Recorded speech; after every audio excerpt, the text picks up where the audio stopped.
Bangladesh vs Afghanistan match. 2 டீமும் ஒரே மாதிரி தான் வளர்ந்து ஒரே மாதிரி பர்ஃபார்மன்ஸையும் நல்லா பண்ணிட்டு வந்துட்டு இருக்காங்க.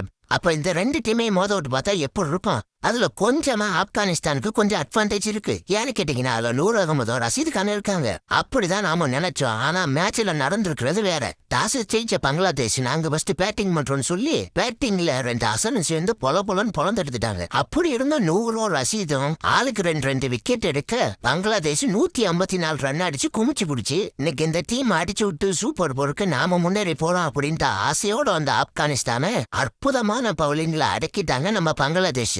முஜிபுர் ரஹ்மான் ஒரு 3 விக்கெட் எடுக்க 2 அகமதன் சேர்த்து 2 விக்கெட் எடுக்க 8 ரன் வித்தியாசத்துல பங்களாதேஷ் ஜெயிச்சுட்டு போயிடுச்சு. பங்களாதேஷ் மொத்தமா 3 மேட்ச் விளையாண்டுருச்சு. அதுல 4 பாயிண்ட் எடுத்து 2வது இடத்துல இருக்கு. இன்னும் ஸ்ரீலங்காவுக்கும் ஆப்கானிஸ்தானுக்கும் ஒரு மேட்ச் இருக்கு. நெட் ரன் ரேட்ல ஆப்கானிஸ்தான் பங்களாதேஷோட அதிகமா இருக்கு. அதனால ஆப்கானிஸ்தான் வந்து ஸ்ரீலங்காவை தோக்கடிச்சுச்சுன்னா நெட் ரன் ரேட் அடிப்படையில பங்களாதேஷ்க்கு மேல போயிடும். அதனால ஸ்ரீலங்காவும் ஆப்கானிஸ்தானும் கோலி போய் ஆயிடும். அதுக்கு ஃபர்ஸ்ட் ஸ்ரீலங்காவை அடிக்கணும். ஸ்ரீலங்கா எல்லா டீமே பொலன்னு பொழந்துட்டு வந்துட்டு இருக்காங்க. கண்டிப்பா ஸ்ரீலங்காவை அடிக்கிறது அவ்வளவு ஈஸியா இருக்காது. ஆப்கானிஸ்தான் ஸ்ரீலங்காவை அடிச்சு சூப்பர் போருக்கு தகுதி பெறுமா, இல்ல ஆப்கானிஸ்தான் தோத்து பங்களாதேஷ் சூப்பர் போருக்கு தகுதி பெறுமாங்கிறத நீங்க கமெண்ட்ல சொல்லுங்க.